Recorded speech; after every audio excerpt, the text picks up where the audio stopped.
여러분 안녕하십니까, 강시열 변호사입니다. 광우병 소동 2009년에 있었던 이거 여러분 아시죠? 청산길이. 그런데 말입니다, 이걸 도널드 미국 대통령이 알고 있답니다. 당연히 알고 있죠. 그래서 이 광우병 파동 일으켜가지고 요 시기들이 말이야, 미국산 소고기 안 사가려고 꼼수 부렸다는 거를 다 알고 있는 거예요.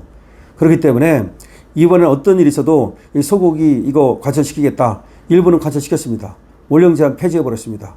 그래서 우리도 이 소고기를 사와야 되는데 이거 안 사오고 꼼수 부리고 예를 들어서 다른 방법으로 협상을 하려고 해도 어렵다, 이런 얘기가 나옵니다. 트럼프 대통령이 이렇게 말했습니다.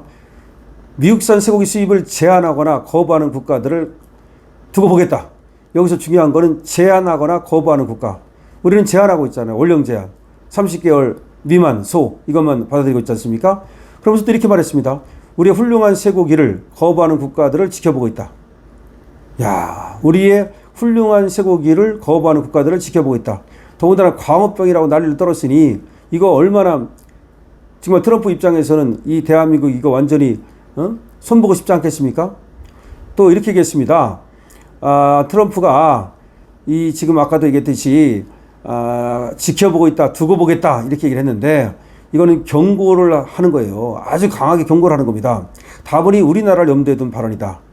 이게 FN투데이 7월 26일자 지금 기사입니다. 우리나라 보고 그러는 거라고. 우리의 훌륭한 쇠고기를 거부하는 국가들을 지켜보고 있다. 광우병 누명 세워가지고 미국산 쇠고기를 먹으면 뇌 송송 구멍탁, 이거를 트럼프는 알고 있다, 이 말이에요. FN투데이는 이렇게 보도했습니다. 과거 MBC를 비롯한 좌파 성향 언론과 시민단체가 이른바 광우병 선동으로 국민적 공포를 증폭시킨 경험이 있어 미국산 쇠고기 수입 추진에는 여전히 거센 반발 여론이 존재한다. 이런 상황에서 이재명 대통령이 미국의 강한 요구와 민심 사이에서 어떤 결단을 내릴지에 대한 우려도 커지고 있다. 그러나 미국의 입장은 단호하다. 최근에 트럼프 대통령의 발언을 보면 미국산 쇠고기를 수입하지 않는 나라와는 아예 관세 협상을 하지 않겠다는 의지마저 읽힌다. 현재 전 세계에서 30개월 원령 이상 미국산 소고기에 원령 제한을 두고 있는 나라는 사실상 한국이 유일하며 트럼프 대통령은 이 제한 해제를 강하게 요구하고 있다. 국내 농가 보호와 여론을 고려해 소고기 등 민감 품목 개방에는 신중할 수밖에 없는 한국 정부는 이러지도 저러지도 못하는 형국이다. 완전히 빼도 박도 못하는 거야 이제. 미국산 쇠고기 수입을 둘러싸고 2008년 대한민국 사회를 뒤흔들었던 광우병 괴담과 촛불 집회, 이로 인한 엄청난 사회 혼란을 모두가 기억할 것이다. 트럼프의 전면 개방 요구는 다시금 지난 광우병 사태에 대한 언론과 학계 해고, 그것이 갖는 시대적 의미의 분석 작업을 다시금 무대에 올려놓고 있다. 다시금 생각하게 한다, 이 말입니다. 광우병 사태는 단순히 철질한 이야기가 아니라 여전히 진행 중이라는 이야기다. 학계나 언론이든 아니면 사법기관이든 결국에 가서는 각자 나름대로의 원인과 책임 규명이 이루어지겠지만 광란극에 가까웠던 광우병 파동에서 가장 큰 원인 제공자는 누가 뭐라 해도 노무현 전 대통령이 라고 볼 수가 있다. MBC도 MBC지만 결국 노무현 대통령이 가장 큰 책임자라고 지금 이 칼럼은 얘기하고 있습니다. 지난 2007년 대통령 선거 과정에서 노 대통령의 지지 기반인 민주당과 정동영 후보가 패배한 후 어쩔 수 없이 정권을 야당에 넘겨야 하는 상황에 직면하자 그는 의도적으로 자기 스스로 약속했던 책임을 방기해버림으로써 그 모든 후유증을 차기 정권에 떠넘기는 치사한 결정을 하고 말았다. 다시 말해서 원래 노무현이가 이걸 해결하고 갔어야 되는데 정동영이가 지고 그러니까 뿔딱이라니까 다 이명박한테 전부 다 넘긴 거다, 이 말입니다. 노 전 대통령은 자신의 책임 전가 이후 이로 인해서 어떤 사태가 초래될지 어느 정도 알고 있었다. 그리고 이 모든 과정을 정치인으로서의 선택이라는 발언 하나에 그대로 담아내고 있었다. 결국 이 말이 무슨 말이냐? 노무현이가 이 소고기 문제를 해결하고 갔어야 되는데 해결을 안 하고 그냥 놓고 가니까 이제 이명박 정부가 이걸 떠맡게 된 거야. 그런데 이명박 정부가 결국은 이 소고기를 원령 제한 없이 수입을 하려고 그러니까 결국 거기에 반대하는 세력들이 핵폭탄을 터뜨린 거야. 그래가지고 MBC PD수첩에서 긴급 취재, 미국산 쇠고기 광우병에서 안전한가, 이런 PD수첩 영상을 올려가지고 결국 노무현과 MBC가 공범 관계에 있었다. 지금 그런 얘기입니다. 여러분도 노무현이 책임 있다는 거 이제 처음 아셨죠? 아셨던 분도 있겠지만 노무현이 얼마나 비겁했는지, 그래서 지금 노무현을 존경한다 이런 분들은 지금이라도 정말 정신 차리기 바랍니다. 노무현은 존경할 만한 자가 아니에요. 그자는 비겁한 겁니다. 얼마나 비겁한지 모릅니다. 결국은 보세요. 노무현 자기가 해결하고 가야 되는 거를 전부 다 떠밀고 이명박 정부한테 떠밀어 가지고 이 소고기 문제도 사실 지가 이 문제를 해결하고 갔으면 되는 거야. 수입을 하든 아니면 뭐 단판을 져 가지고서 수입을 안 하든. 그런데 이 문제를 떠넘기는 바람에 이제 이명박으로서는 미국과의 다른 통상 협상을 위해서 이 소고기를 개방할 수밖에 없었던 거예요. 그래서 개방하려고 그러니까 개방 못하게 하려고 광우병 이 지금 난동을 한 거 아닙니까? 그러니까 광우병 난동이라는 것은 사실상 노무현과 MBC의 공범이다. 지금 그런 얘기예요.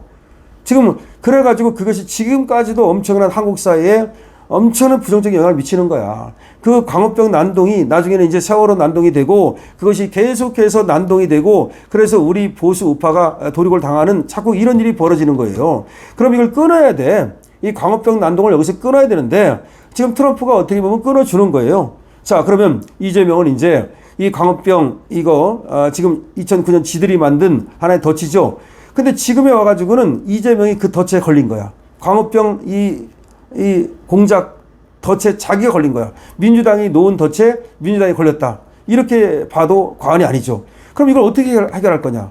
지금 아까도 말했지만 트럼프가 우리를 갖다가 노리는 거예요. 트럼프가 이 광우병 난동 이거 알고 있어요. 그리고 제한하거나 거부하는 나라는 두고 보겠다. 제한하거나 거부하는 나라. 지금 제한하는 나라가 우리랑 일본이랑 있었는데 일본은 올영 제한을 풀었어요. 그럼 이제 우리는 제한을 하지 않으려면 전면적으로 개방해야 돼요. 그럼 소고기 시장을 개방을 해야 되는데 지금 트럼프가 가장 우선하는 것이 이 지금 소고기 시장을 보겠다는 거지. 이걸 보고서 그 다음에 관세 협상으로 나가겠다는 얘기입니다. 다시 말하면 다른 걸 양보하면 이 소고기 시장을 양보하겠다가 아닙니다. 절대로 트럼프는 소고기 시장을 양보할 생각이 없어요. 무조건 풀어라 이거지. 우리의 훌륭한 쇠고기 이렇게 얘기하잖아.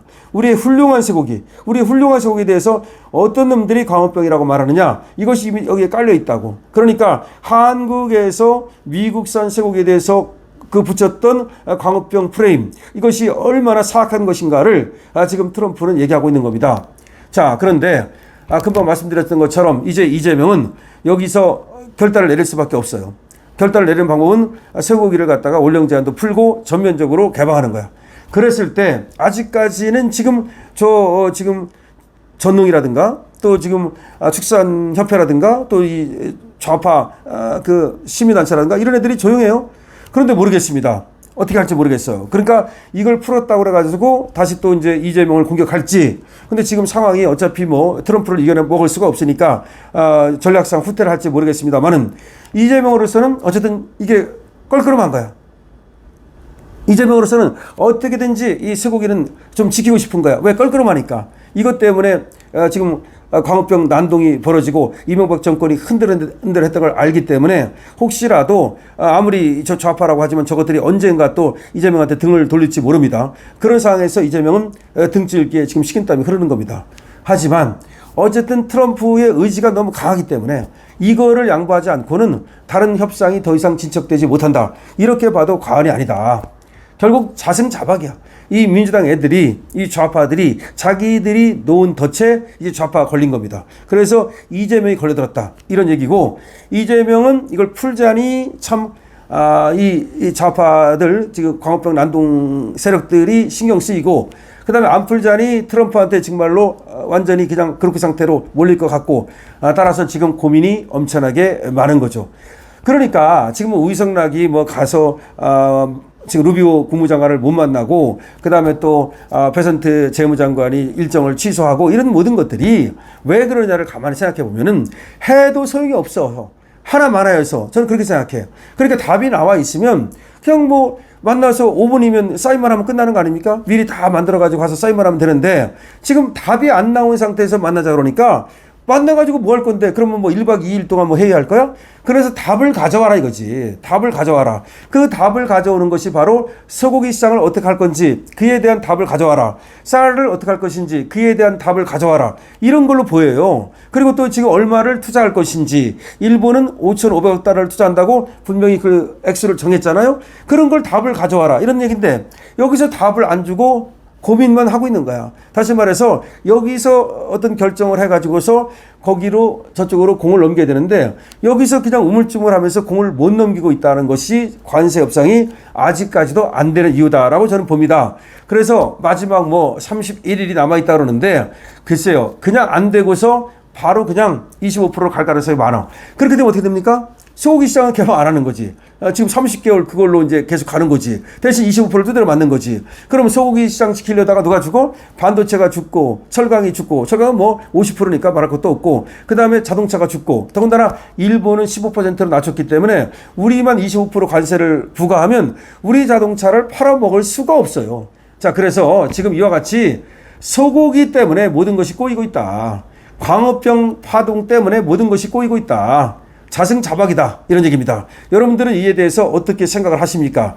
여러분들의 의견을 댓글로 많이 남겨주시고요. 여러분들의 의견이 바로 또 강신업 방송을 풍부하게 하고 강신업 방송에서 또 하나의 의견이 되는 겁니다. 그리고 또 여러분께서 강신업 방송을 응원하신다면 222번을 적어주시면 그야말로 강신업 잘한다. 강신업 화이팅! 이런 뜻이 됩니다. 그리고 우리 또 자유우파를 응원하는 하나의 방법이 되죠. 이번에도 2번이 이겨라 이런 뜻입니다. 이번에도 2번이 이겨라. 우리가 이기는 정당, 싸우는 정당을 만들어야 되기 때문에 이 구호가 꼭 필요한 겁니다. 뿐만 아니라 여러분 좋아요 눌러주시고요. 좋아요를 많이 누르면 누를수록 그야말로 강신업 TV가 많이 퍼져나갑니다. 구독과 공유도 부탁드리고요. 그리고 강신업 쇼핑몰 지금 많은 물건 많이 갖춰놨으니까 여러분께서 들어가 보시고 한번 마음에 드는 거 있으면 많이 또 이용해 주시기 바랍니다. 강신업 TV입니다.